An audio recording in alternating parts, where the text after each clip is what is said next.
Martin. How you guys doing today? It's always interesting around here, right, in the life of Martin, and kind of seeing the things that I experience, right? And I know in these videos right now, per se, we're not necessarily getting to experience a lot of the things that I'm doing or the progress that I'm making in this 10% journey. But I promise you, stuff is on the way, right? Just getting started with filming a lot of videos and trying to make room for content and learning how to edit and do all those other things, man. So I promise things will be changing soon, hopefully for the better.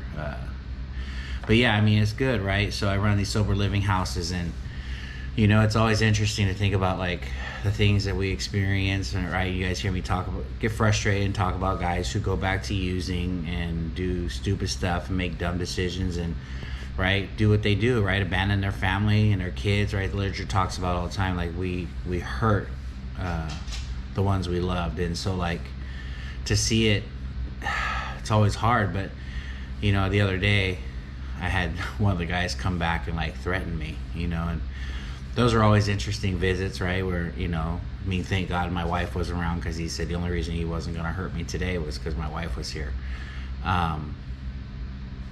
As if like, I don't know, if you're about it, right? Like you don't care who's around, like you just handle your business. And so, yeah, I mean, it's interesting, like to think about the world that we live in and the things that we do and the choices that we make.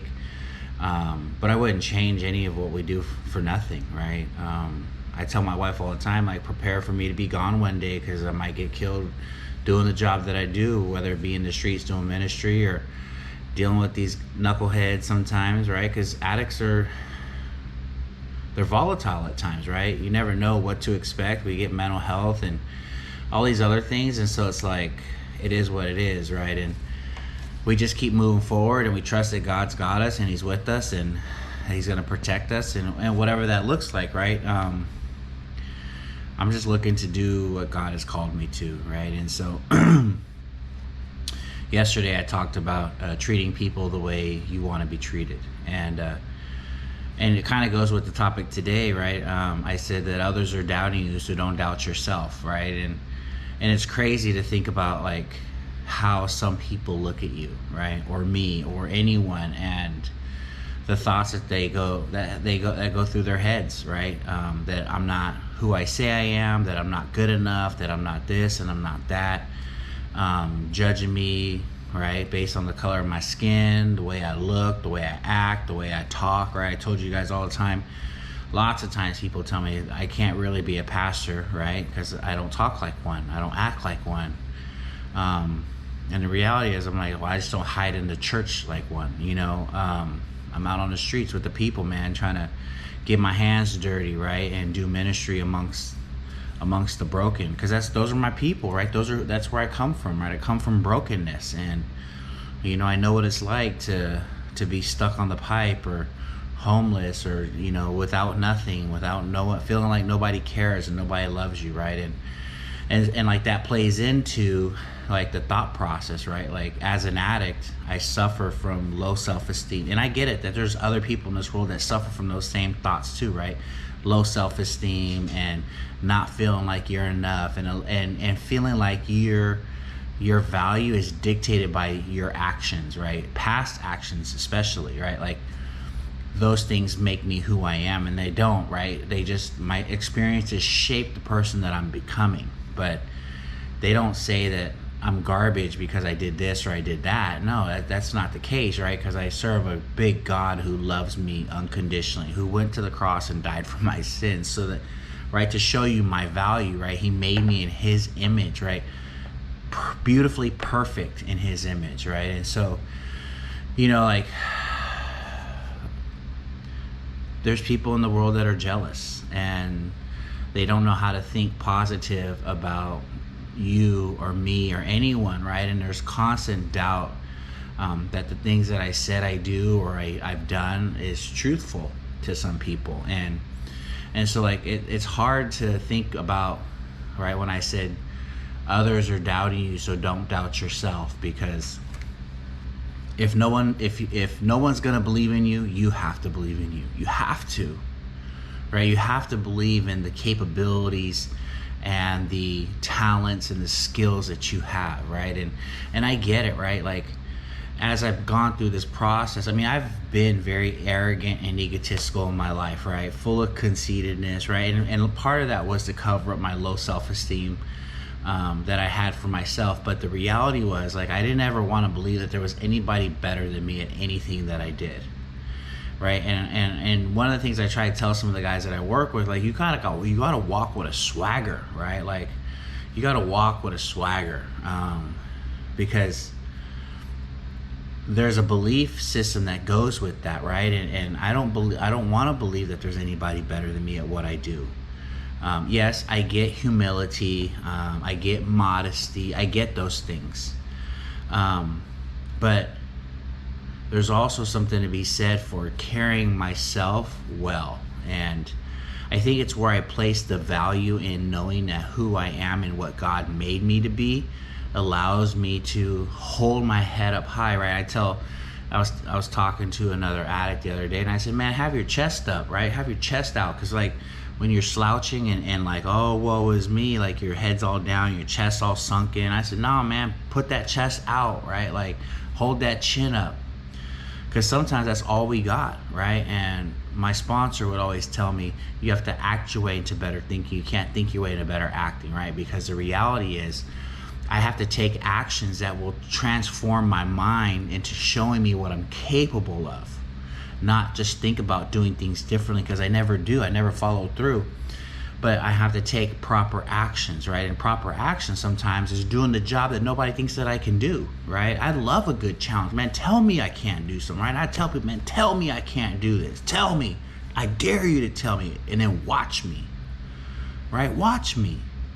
There's lots of things in this world people have told me I'm incapable of doing for whatever reason, right? For whatever reason. Most of the time it was garbage, but they wanted to believe or tell me or think that I was incapable.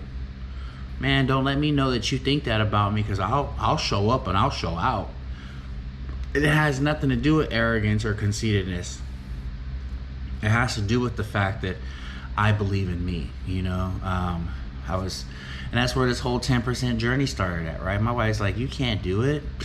Watch me, man. You know what I mean? Like, I'm always down for a good challenge, right? Like, I won't ever back away from a challenge, right? Because yes, my value is not in me accomplishing these things, but there is something that feels good about doing something that somebody says you can't do, right? And I'm that guy, right? Like, I operate that way. Like, I get excited when somebody doesn't believe that I'm capable of something, right? Because I don't know about you, right? But the color of my skin and where I come from have always played into my thought process of me not fitting in or me not being enough, right? Whether it's true or not, right? Whether you're listening like, oh, there he is, I'm not playing the race card. I'm just talking about my experiences in life, right? And so, but I had a mom who would tell me nobody is better than me. Nobody, right? She would never tell us we were weak or we were pathetic or we were stupid or dumb. She would always say, man, don't let nobody tell you that you ain't good enough. And that's the way that I live my life, right? Like, don't tell me I can't do something, right? Tell me I'm not good enough. I dare you to, because watch what I do. You know what I mean? My dad is real big for saying, right, like, there's nothing I've ever seen you put your mind to that you weren't able to accomplish, right? And I get that, right? Some parents will just say that to their kids and make them feel better, but like, I got a dad who believes that, right? Like, anything you put your mind to, you can do.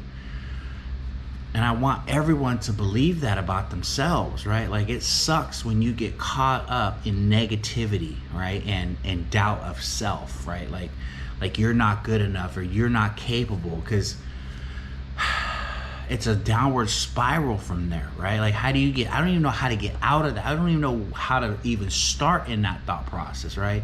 I know I talked the other day about not feeling like I do a good enough job at my job, but I don't think poorly of myself. It makes me want to work harder to become better at it, right? And so, like, I want everyone to to be proud of themselves, right? To feel good about it, because when you feel good, you do good, right? And when you do good, things change. And it's like, what are the possibilities that are available to you if you did something different, right? If you just did something different, believed in yourself. Because I get that there's a lot of people who have a hard time with that, right? Believing in self, man. And when people do, we get called arrogant and cocky. And I think that's a misconception, because people are coming from a negative point of view when they're looking at people who are confident and assured of themselves. Yes, I understand that there is a such thing as cockiness and conceit and arrogance in the world. I get that. But I think sometimes it's misconstrued when people are confident in themselves. You know what I mean? Like, there's nothing I'm not afraid to do anything. Right now, I will tackle just about any challenge that's put in front of me. Right? Yes, there is things called fear when, you know, I'm getting ready to jump out of an airplane or jump off a cliff, or right, do something that causes a lot of adrenaline. Yes, that is real. But when it comes to just like nothing that causes adrenaline and it's just a personal challenge, man, better not back down. Like, for real. Like, show up and show out, right? Like, what's the problem? The only way you don't achieve is you don't try, right? And so it's like, I just want to encourage everybody, man, that you're greater than you believe that you are. There's more to you than what you've been putting out, right? And why do we settle for the limitations of what somebody else told us that we're capable of? Like, there is so much. We're created in the image of God. I'm not saying that you are God. What I am saying is you were created for more than what you probably have currently, whether you believe it or not, right? And so I don't want nobody to settle, right? And this is what I talk about all the time, like when I talk about keeping my circle small, because other people's negativity and lack of desire and inspiration and ability to work for more will rub off on me. And I need to surround myself with people who want to be great, right? That's what I want to surround myself with. People who want more, right? My sponsor told me when I got clean, you can have whatever you want. You just got to do the work necessary to get it. And that's the hard part, doing the work, right? Doing the work to get where I want to go. I don't want nothing handed to me. I ain't looking for no handout. I'm willing to work for it. But tell me what I got to do to get there, and I'm going to do it. You know what I mean? Like, I'm going to do it. And I want you to do it too.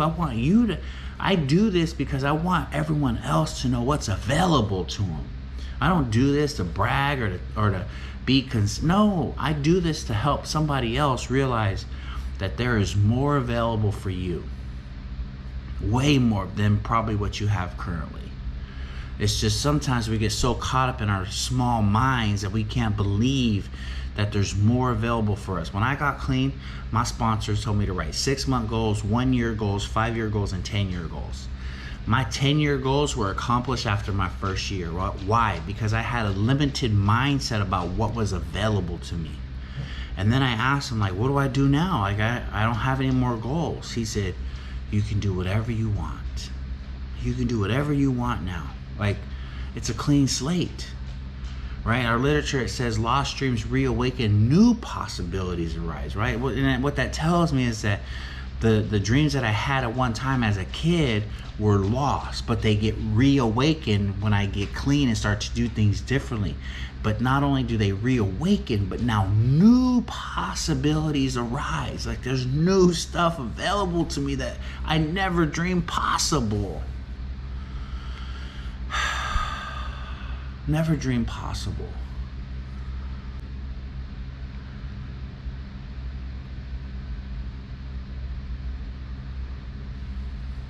I don't know.